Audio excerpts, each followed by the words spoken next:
नमस्कार दोस्तों। कंटिन्यू करते हैं अपने सैलरी के चैप्टर को। और अब हम देखने जा रहे हैं कि जब किसी एम्प्लॉय को इंटरेस्ट फ्री लोन दे दिया जाए। एक बात बताओ, अगर आप किसी और से इंटरेस्ट लेते तो आपको मतलब लोन लेते तो आपको इंटरेस्ट देना होता, लेकिन आपको कंपनी ने ही इंटरेस्ट फ्री लोन दे दिया है। तो ये हाई चांसेस है कि जो उसका इंटरेस्ट है ना, वो आपको मान बोल देंगे कि तुम्हारी सैलरी में कंसिडर कर लेंगे, तुम्हारी सैलरी में एडजस्ट कर देंगे। तो एक तरीके से जो इंटरेस्ट बनता है उसकी वैल्यूएशन होनी चाहिए। भाई, जितना इंटरेस्ट मार्केट में उतना तो तुम्हारी कंपनी भी चार्ज करे, और तुम्हारी कंपनी तुमसे चार्ज नहीं करे इसका मतलब तुम्हें सैलरी। भाई, अल्टीमेटली आपके पैसे तो बच ही गए ना। इंटरेस्ट में अगर 10,000 दे रहे होते, कंपनी से ले लिया आपने, और कंपनी अब आपको 10,000 देने नहीं है, तो पैसा तो बचना मतलब कमाने के बराबर है। तो देखो, इंटरेस्ट फ्री लोन और अगर दिया भी जा रहा है तो कम रेट पे दिया जा रहा है, तो ऐसे केस में फिर वैल्यूएशन करनी होगी। If a interest free loan is given by an employer to the employee और any member of his household, या तो एम्प्लॉय को दिया जा रहा है या उसके घर के किसी बंदे को दे रहा है, तो उसको हम चार्जेबल परक्यूजिट में टैक्स कर देंगे। लोन को नहीं, इंटरेस्ट पार्ट को, क्योंकि इंटरेस्ट का पैसा किसी को देना पड़ता, अब नहीं देना पड़ रहा। ठीक है, लोन तो चुकाना ही होगा कंपनी को। तो value of perquisite is computed at the rate of interest charge by SBI. SBI जितना रेट लेता है अपने लोन पे, इतना हम यहाँ भी कंप्यूट कर लेंगे और उतना तुम्हारे सैलरी में ऐड कर देंगे as a perquisite on the first day of the relevant previous year in respect of the loan for the same purpose advanced by it। देखो, interest is calculated on the maximum outstanding monthly balance of each loan on the last day of each month। हर महीने के अंत में जो उसका balance outstanding है उस पर इंटरेस्ट कैलकुलेट कर देंगे, एसबीआई का रेट ले लेंगे। तो देखते हैं, अगर हाउसिंग लोन है, 1 अप्रैल 2019 की बात कर रहे हैं, तो 8.65% का रेट ले लेंगे एसबीआई वाला, और वुमेन है तो वो 8.60। कार लोन है तो 9.25% और वुमेन है तो 9.2%। एजुकेशन लोन है 7.5 लाख तक है तो 10%, और 7.5 लाख से ज़्यादा है तो 10.75%। और पर्सनल लोन है तो 14% अप्रोक्सीमेटली ये रेट ले लेंगे और फिर निकाल देंगे।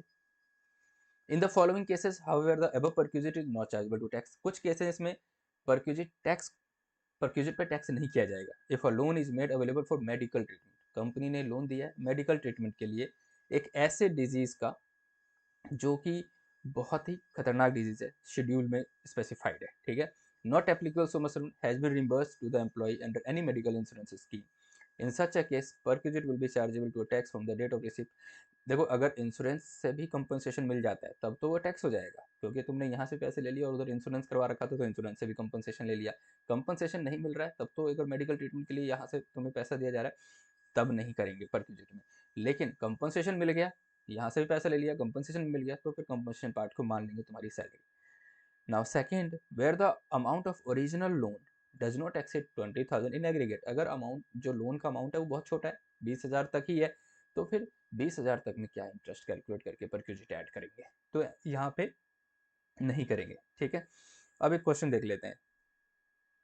Problem number 5, determine the taxable value of the perquisite in the following cases. N is employed by a private company. On September 1, 2019, the company gives an interest-free housing loan। अब housing loan दिया जा रहा है 14 लाख का। Loan is repayable with in 5 years. एक बात बताओ, housing loan का रेट ऑफ इंटरेस्ट कितना था? 8.65। एन बंदा है ये, मतलब आदमी है, तो फिर कैलकुलेट कर देते हैं। तो एसबीआई का रेट ले लो, याद रहेगा तभी तो लोगे। 8.65% ले लिया, तो 14 लाख का 8.6%। कितने महीने के लिए? देखो कब लिया इसने लोन। लोन लिया सितंबर में, तो सितंबर अक्टूबर नवंबर दिसंबर जनवरी फरवरी मार्च, 7 महीने होते हैं। 7 × 12 डिवाइड कर दो 12 से, तो 7 महीने का निकल जाएगा। 12 महीने का निकाल के 7 महीने से 7 से कैलकुलेट कर दोगे, ठीक है। अब आगे चलते हैं। एन एक एम्प्लॉय है प्राइवेट सेक्टर कंपनी में, पर्सनल लोन ले लिया, पर्सनल लोन का तो दिया हुआ था 14%, लेकिन कंपनी रिकवर कर रही है 8.8%। तो भैया 14 में से जो कंपनी ने रिकवर कर लिया वो तो माइनस कर दो, वो तो परक्यूजिट का पार्ट है नहीं। तो 14 माइनस 8.8 माइनस कर दिया, जो बैलेंस बचता है उतने से कैलकुलेट कर देंगे। A company gives the following interest free loan to N. Company interest free loan दे रही है एन को, an employee of the company, ₹18,000 for child education. बताओ, ये यहाँ पे दे रहा है child education, home education loan है। तो एजुकेशन लोन में देखो क्या है, 10%, अगर 10 लाख तक है तो। लेकिन यहाँ पे देखो 2,000 फॉर परचेजिंग वॉशिंग मशीन, ये तो सारा का सारा लोन तो 20,000 तक में ही आ गया, तो 20,000 तक में तो कोई टैक्स होता ही नहीं। तो nothing is taxable as amount of loan does not exceed ₹20,000। हो गया। तो ये सब चीज़ें अगर प्रोविजन याद है तब तो पढ़ लोगे, कर लोगे, समझ लोगे। ठीक है। Use of movable asset, the value of this perquisite is determined at the rate of 10% per annum on the actual cost of such asset if the asset is owned by the employer। अगर कोई ऐसा movable asset दे दिया तो उस case में 10% जो उसका actual cost का जो 10% है वो मान लेंगे इसका, अगर एम्प्लॉयर मतलब कंपनी की खुद की वो मोबाइल एसेट है तो। और अगर कंपनी की नहीं है, रेंट पे है, तो कंपनी ने जितना रेंट दिया है आगे जितना रिकवर कर रहे हैं वो माइनस कर देंगे परक्यूजिट वैल्यू से। अगर मान लो कंपनी ने एक मूवेबल एसेट दिया और उसके बाद उसको रिकवर भी कर लिया, कुछ पैसा भी ले लिया, तो फिर माइनस कर दो ना, पूरा का पूरा परक्यूजिट तो आएगा नहीं। Movable asset sold by employer to its employee, अब मूवेबल एसेट बेचा जा रहा है, एम्प्लॉय को ही दिया जा रहा है, तो देखो the value of this perquisite actual cost of such asset to the employer minus normal wear और टीयर, जो भी छोटी मोटी टूट फूट हुई है वो माइनस कर देंगे, और माइनस अगर कुछ पैसा भी रिकवर कर लिया एम्प्लॉयज़, मुझे एसेट भी दे रहे हैं, मेरे से कुछ पैसा भी ले रहे हैं, और कुछ जो एक्चुअल कॉस्ट है एसेट की उसमें से टूट फूट हुई होगी उसकी वैल्यू माइनस कर देंगे, क्योंकि भाई पूरे पैसे थोड़ी ना दूंगा मैं उसे। फिर उसके बाद मान लेते हैं कि 1 लाख का एसेट था, 10,000 का टूट फूट का कट गया, तो 90,000 का एसेट हो गया। 90,000 मेरे से उसने 50,000 ले लिया एम्प्लॉयर ने, तो फिर नेट 40,000 ही तो परक्यूजिट की वैल्यू होगी। ठीक है ना। Following are the rate of normal wear and tear, अगर हमें वो कंप्यूटर दे देते, मोबाइल एसेट में कंप्यूटर आ जाएगा, कार आ जाएगा, कोई और एसेट जो मूव हो सकते हैं, तो अगर कंप्यूटर दे दिया तो 50% per annum by reducing balance, मतलब तो डब्ल्यू से वेयर एंड टीयर, मतलब अगर कंप्यूटर 2 साल पुराना दे रहा है तो भाई 2 साल में तो पहले साल में 50% घटा दिया, दूसरे साल में फिर 50% घटा दिया, तो इसका क्या बचेगा? 50 लाख का 50,000 का मान लेते हैं कंप्यूटर है, उसका 50% 25,000 डब्ल्यू रिटर्न डाउन वैल्यू आ गया। फिर उस 25,000 का 50% 12,500 और घट गया, तो वैल्यू तो 12,500 की है। ये है वियर एंड टियर। कार के केस में 20% का डिप्रिशिएशन कर देंगे रिड्यूसिंग बैलेंस मेथड में। 1 लाख की कार है, 4 साल बाद मैं उससे ले रहा हूँ, तो पहले साल में 20% घट गया तो 80,000 पे आ गए, फिर 80 का 20% 16,000 घट जाएगा, तो ऐसे करते करते देखेंगे मुझे मेरे हाथ में कितने की उसकी वैल्यू है, उसके बाद मेरे से उसने लिया कितना पैसा। कार की 4 साल की डिप्रेशन करने के बाद निकल के आगे वैल्यू 25,000, और वो मेरे से 15,000 रिकवर कर रहे हैं, तो 25 - 15 तो 10,000 नेट है वो टैक्सेबल हो जाएगा। एनी अदर असेट की बात करें तो 10% ऑफ एक्चुअल कॉस्ट ही ले लेंगे, नॉर्मल वियर एंड टियर। ठीक है। तो अब इस पे एक क्वेश्चन कर लेते हैं। अब देखो इलेक्ट्रॉनिक आइटम में ना ये मिक्सर्स, वॉशिंग मशीन, ये सब कवर्ड, ओवंस, ये सब नहीं आता है। Problem 6, N is given a laptop, N को एक लैपटॉप दिया जा रहा है by the employer company for using it for office and private purpose, private के लिए भी आज यूज कर लेना। अब लैपटॉप का कॉस्ट क्या है? 80,000। फिर दिसंबर 15 को कंपनी ने उसे एक म्यूजिक सिस्टम दे दिया डोमेस्टिक यूज के लिए, ओनरशिप इज नॉट, मतलब ओनरशिप ट्रांसफर नहीं किया है, और कॉस्ट है उसकी क्या है? 15,000। तो ऐसे ऐसे करके ना वो मूवेबल आइटम की पूरी डिटेल दे देंगे। देखो जी, कार दे दिया है ना, कॉस्ट ऑफ द एसेट का कार ये है, डेट ऑफ परचेज ये है, पुट सेल प्राइस ये है 2,10,000। ऐसे ही कंप्यूटर दे दिया, फ्रिज दे दिया, अलग अलग चीज़ें दे दी है। Before sale these were asset business purpose, उससे पहले वो कंपनी बिजनेस के लिए यूज हो रहा था। अब देखो इसका solution, laptop computer is exempt from tax in the hand of employee, तो लैपटॉप और कंप्यूटर जो है वो एग्जाम्प्ट हो जाएगा टैक्स से। Now here the music system, music system, अब लैपटॉप और कंप्यूटर क्यों एग्जाम्प्ट हो जाएगा वो देख लो पहले।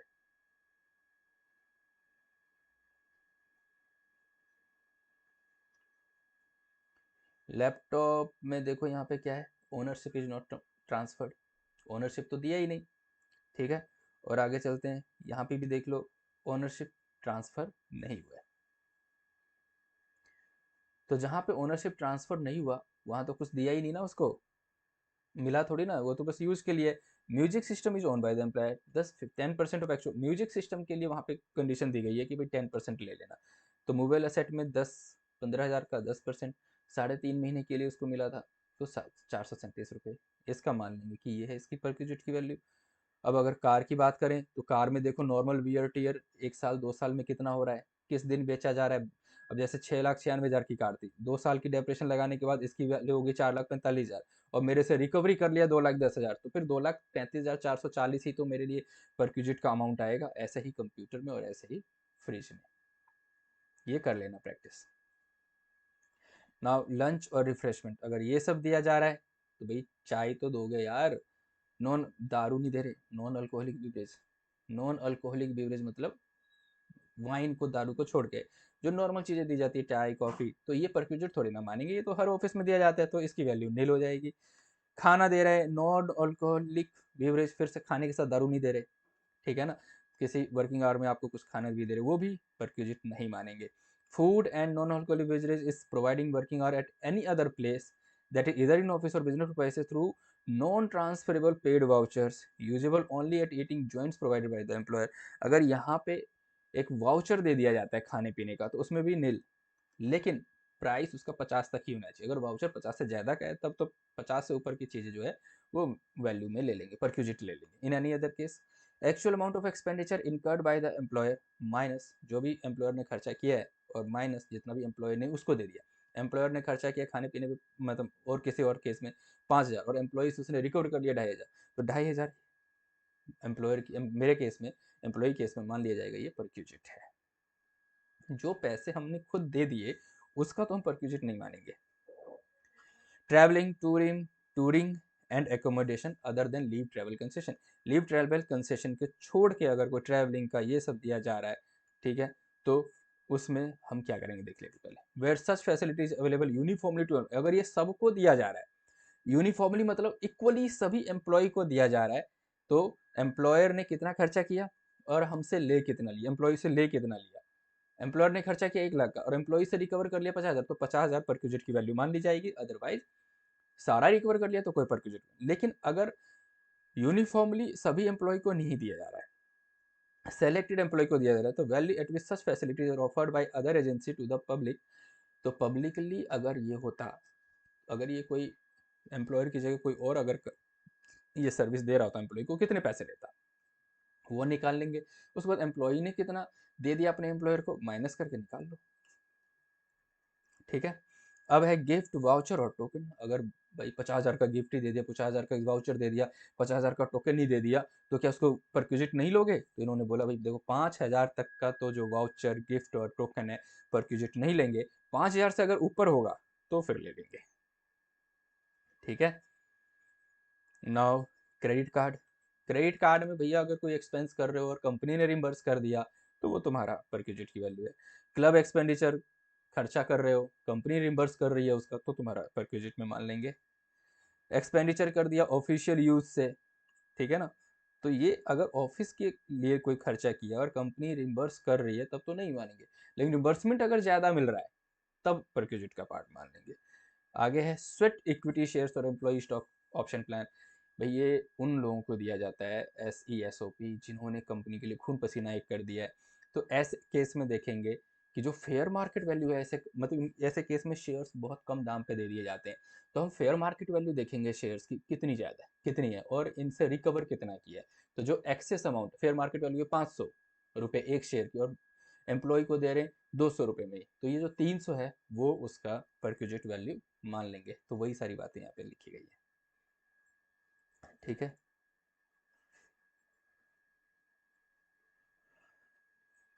अब है डोमेस्टिक सर्वेंट। अगर नौकर कोई घर में काम करने के लिए दिया जा रहा है, तो actual cost to the employer, employer कितना उस सर्वेंट को दे रहा है, तो वही मान लेंगे परक्यूजिट की वैल्यू। आपको दे दिया ना वो सर्वेंट, लेकिन अगर आपसे कुछ रिकवर भी कर रहा है एम्प्लॉयर, तो वो माइनस कर दो, जो माइनस करने के बाद आएगा वो आपका परक्यूजिट की वैल्यू हो जाएगी। Gas, electricity, water supply, the value perquisite shall be cost to the employer. Employer ने कितना बिल पे किया आपका गैस का, वाटर का, अगर आपसे कुछ रिकवर किया वो माइनस कर दो, और नहीं किया रिकवर तो पूरा का पूरा अमाउंट जो उसने बिल पे कर दिया आपका परक्यूजिट है। एजुकेशन की बात करें तो any amount spent for providing free education facilities to and training of the employees is not taxable. अगर फ्री एजुकेशन फैसिलिटी है, ट्रेनिंग है, तो वो टैक्सेबल नहीं है। Any payment of school fee of the family member of the employee directly to the school. अगर school को कोई स्कूल फी दे दिया है, एक बात बताओ भैया, तुम्हें देने थे अपने बच्चे की फीस, एम्प्लॉयर दे रहा है तुम्हारे बदले, तो परक्यूजिट माना जाएगा ना। ये सब तरीके हैं कि सैलरी अलग अलग तरीके से ले रहे हैं लोग ताकि टैक्स ना करना पड़े, लेकिन ये भी बहुत है, सैलरी में हर चीज़ को कवर कर लिया है। Now education facility in employers institute. अगर एम्प्लॉयर मतलब कंपनी की ही खुद की यूनिवर्सिटी, मतलब या खुद के कॉलेजेस हैं, खुद के स्कूल हैं। एक बार मैं JP कंपनी के वहाँ ऑडिट करने गया था। वहाँ मैंने देखा यार एम्प्लॉय के बच्चों के लिए स्कूल भी है, हॉस्पिटल्स भी हैं, उन्होंने अपना ही बना रखा है। तो ऐसे में देखो, an educational institute who is own and maintain by the employer and education facilities provided, मतलब कंपनी ने खुद ही अपनी स्कूल चला रहे हैं, तो an educational facilities provided by the institute by reason of employ with the employer. तो ऐसे केस में देखो थोड़ा सा ध्यान देना पड़ेगा, क्योंकि वो लोग, उनकी तो कॉस्टिंग हो ही रही है ना भाई। अगर आप उसके कंपनी के स्कूल में नहीं पढ़ा रहे होते, कहीं और पढ़ाते, तो आपको फीस तो देनी पड़ती। तो where educational facilities provided to employee children, अगर एम्प्लॉय के बच्चों को फैसिलिटी दी जा रही है पढ़ाई की, तो कॉस्ट ऑफ एजुकेशन और value does not exceed 1000 per month पर चाइल्ड। तो अगर 1000 तक ही कॉस्ट है तब तो नील है, कोई परक्विजिट नहीं। वेयर अगर 1000 से ज़्यादा है तो cost of such education similar institution, अगर यही पढ़ाई किसी और इंस्टीट्यूट में करा रहा होता, किसी और स्कूल में करा रहा होता, तो कितनी फीस जाती, उसमें से माइनस कर दो कितना एम्प्लॉय से रिकवर किया जा रहा है। मान ले एम्प्लॉय से 500 रुपये रिकवर किया जा रहा है और मार्केट वैल्यू निकल के आ रही है 5000 की, तो 4500 पर क्रेडिट की वैल्यू मान ली जाएगी। Where education facilities provided to member of his household, अगर उसी के और जो घर के अदर मेंबर्स हैं उसको भी अगर दिया जा रहा है तो वही सेम चीज़ है। लोकल इंस्टीट्यूशन में देख लो उसकी मार्केट प्राइस क्या है और उसमें से माइनस कर दो कितना रिकवर किया जा रहा है, तो जो डिफरेंस आएगा वो उसकी परक्विजिट की वैल्यू ले ली जाएगी। तो वही है कि 1000 तक तो एग्जेम्पशन है, वो सारा का सारा। अब चलते हैं leave travel concession in India. Leave travel assistance extended by an employer to an employee for going anywhere in India along with his family. Family के साथ इंडिया में कहीं भी जाओ, लीव ट्रेवल कंसेशन दिया जाएगा। वो एग्जेम्प्ट है according to the provision mention in the, अब वो एग्जेम्पशन है और उनके सारी कंडीशंस दी गई है। Where journey is perform by air, अगर आप एयर से जा रहे हो अपनी पूरी फैमिली के साथ जा रहे हो, कई बार होते कंपनी बोलते जाओ भाई छुट्टी बना के आओ, ठीक है ना, तो आपको उसमें क्या amount of economic class fair, तो आप एयर से तो जाओ लेकिन इकोनॉमी क्लास से जाओ और शॉर्टेस्ट रूट से जाओ। जैसे कि अगर आपको दिल्ली से जाना है हिमाचल, तो अब ये नहीं कि दिल्ली से पहले कर्नाटक जाएंगे, फिर कर्नाटक से गुजरात जाएंगे, फिर गुजरात से हिमाचल, भैया ये लॉन्गेस्ट रूट क्यों, शॉर्टेस्ट रूट से जाओ, इकोनॉमिक क्लास से जाओ, ठीक है ना। तो वहाँ पे है कि आप ये देखो bye the shortage of amount which ever is less, कि इकोनॉमी क्लास का फेयर कितना है और कितना आपको कंसेशन दिया गया है जो दोनों में कम है, ठीक है।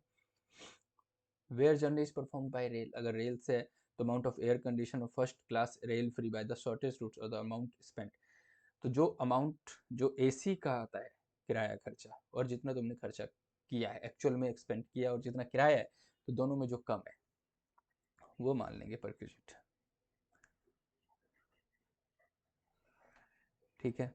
Where the places of origin of journey and distance commit by rail and journey is perform by any other mode, rail और उसके अलावा अगर कुछ कर रहे हो, where recognise public transport, where no recognise, DTC की बसें, दिल्ली सरकार की बसें हो गई इस टाइप से, तो फर्स्ट क्लास और डीलक्स क्लास फेयर से जा रहे हो, शॉर्टेज रूट से जा रहे हो, या फिर कितना खर्चा किया है एक्चुअल में, उस उन दोनों में जो कम होगा, और जब रिकॉग्नाइज पब्लिक ट्रांसपोर्ट से जा रहे हो तो एसी का रेल फेयर जो शॉर्टेज रूट होता है उससे ले लो कि कितना आपने खर्च किया है, ठीक है। तो ये देखो only 2 journey performed in a block of 4 years, ऐसी जर्नी आप 4 साल में सिर्फ 2 बार ही कर सकते हो। अगर 2010 से 13 की बात करें तो 1 जनवरी 2010 से 31 दिसंबर 2013, तो इसमें कितने साल हो गए, 11 12 13, 3 साल हो गए। 2014 से 2017, 15 16 17, 3 साल ही हो गए, ठीक है। और फिर 2018 से 21 में देखो 19 20 21,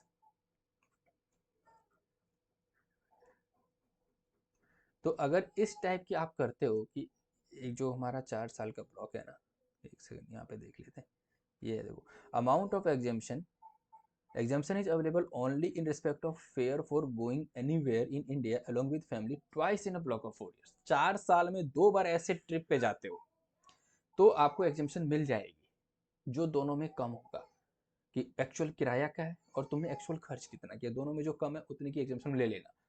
लेकिन अगर तीसरी बार जा रहे हो तो फिर ऐसा नहीं, 2 बार के लिए ही एग्जाम्शन है, ठीक है। Now exemption is based on actual expenditure, अगर आपने एक्चुअल एक्सपेंडिचर किया है तो उतने के खर्चे मिल ही जाएंगे डिडक्शन, ये तो नॉर्मल सी बात है। मेडिकल फैसिलिटी की बात कर रहे हैं, medical facility in India, employers के हॉस्पिटल में, कंपनी का ही हॉस्पिटल है उसमें आपको फैसिलिटी दी जा रही है, इंक्लूडिंग क्लिनिक, डिस्पेंसरी और नर्सिंग होम और medical facility in a hospital maintain by centre, state government और local authority, other person approve by the government for treatment of its employee, या फिर सेंट्रल गवर्नमेंट के hospital में दिया जा रहा है। Treatment of prescribe disease given in rule 382 in a hospital approve by chief commissioner, या फिर चीफ कमिश्नर ने, इनकम टैक्स के चीफ कमिश्नर ने हॉस्पिटल को अप्रूव कर रखा है। मेडिकल इंश्योरेंस प्रीमियम जो एम्प्लॉय है वो उसका हेल्थ इंश्योरेंस पॉलिसी होगी, उसकी मेडिकल इंश्योरेंस प्रीमियम हो गई, या प्राइवेट क्लिनिक के लिए, ये सब का सब खर्चा है 15,000 तक की एक्सपेंडिचर अलाउड है। 15,000 तक एग्जाम्प्ट है, परक्यूजिट नहीं मानेंगे। अब medical facility outside India, the amount of exempt from tax subject to the condition. अब अगर आउटसाइड इंडिया है तो मेडिकल ट्रीटमेंट ऑफ एम्प्लॉय और any member of family of such employee outside India, तो फिर expenditure shall be excluded from perquisite only to the extent permitted by RBI. RBI ने जितना permit किया है उतना ही एग्जाम्पशन होगा, अदरवाइज नहीं, उससे ज़्यादा नहीं। अगर जो cost of travel to the employee, अब पूरी फैमिली के साथ वहाँ जा रहे हो, बाहर जा रहे हो, तो ऐसे केस में देखो 2,000 तक का खर्चा है, 2 लाख तक का खर्चा अलाउड है, उससे ऊपर का पोर्शन हम परक्यूजिट मान लेंगे। स्टे का एब्रॉड में ही रह रहे हैं, सारा का सारा मेडिकल ट्रीटमेंट वहीं पे करवा रहे हैं, तो इसमें आरबीआई डिसाइड करेगी, तो यहाँ पे दिया नहीं गया तो आप भी क्या मानोगे। तो इसमें याद करने की जरूरत नहीं कि आरबीआई ने कितना अप्रूव किया है। अब यहाँ पे इस पर एक क्वेश्चन है, find out the taxable value of the perquisite medical facility. अगर मेडिकल फैसिलिटी की बात करें तो क्या क्या है, देखो वाई एक डायरेक्टर है, employer company gets medical treatment in dispensary maintain by employer की खुद की ही हॉस्पिटल है, वहाँ पे करवा रहा है। The expenditure medical treatment provided to Y and his family, क्या क्या खर्चा हुआ है देखो। वाई उसकी मिसेज है, उसके माइनर चाइल्ड है तो 9100 का खर्चा है। मेजर सन है जो वाई पे डिपेंडेंट नहीं है, 2700 का खर्चा है। पेरेंट्स ऑफ वाई है 3,000 का, ऐसे ऐसे करके बहुत सारे खर्चे हैं। फिर ऑर्डिनरी मेडिकल एक्सपेंसेस के लिए प्राइवेट मेडिकल से खर्चा करने के लिए भी रिम्बर्समेंट उसको दिया जा रहा है 2,000, 13,700। और अब हम देखेंगे कि 15,000 के लिमिट का कैलकुलेशन करेंगे। Medical treatment provided to an employee और his family member in a hospital और dispensary maintain by the employer, अगर एम्प्लॉयर का खुद का हॉस्पिटल है वो तो एग्जाम्प्ट है tax, but the amount of which is exempt from taxes 9100, 2700 और 3,000, 9100, 2700, 3,000 और ये 6,000 हो जाएगा। ठीक है, तो ये तो एग्जाम्प्ट हो जाएगा, और जो एग्जाम्प्ट नहीं है वो क्या है, 12,000 और 17,000। क्योंकि देखो 12,000 क्या है, मिसिज वाई के पेरेंट्स उसके फैमिली में डिपेंडेंट में डिफाइन नहीं है, और यहाँ पे सिस्टर डिफाइन नहीं है, तो इन दोनों को यहाँ पे हो जाएगा। और रिम्बर्समेंट ऑफ एक्सपेंसेस, अगर एक्सपेंसेस की बात करें तो उनको कितना दिया गया है, 2,000, 13,700 और 3,000, तो टोटल 15,000 तक ही एग्जाम्पशन अलाउड है। तो 13 2 15 3 18, 18,700 का खर्चा इन्होंने कर दिया, तो 15,000 तक इसको अलाउ कर देंगे।